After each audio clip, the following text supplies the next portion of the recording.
தெரிஞ்சுக்கலாம் தான், சும்மா தெரிஞ்சுக்கலாம் தான். கரிமேடு. கரிமேடு. கரிமேடு. கரிமேடு. அங்கிருந்து வரீங்களா? ஆ ஆ. என்ன வயசாகுது உங்களுக்கு?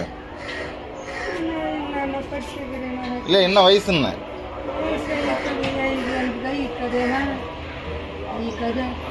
இல்லை, என்ன வயசு இருக்கும் தெரியலையா?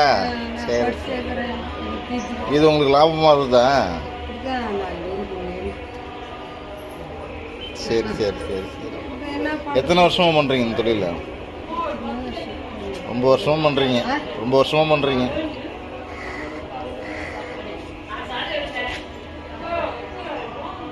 உங்கள் பேர்? ஜெயம்மா. ஜெயம்மா.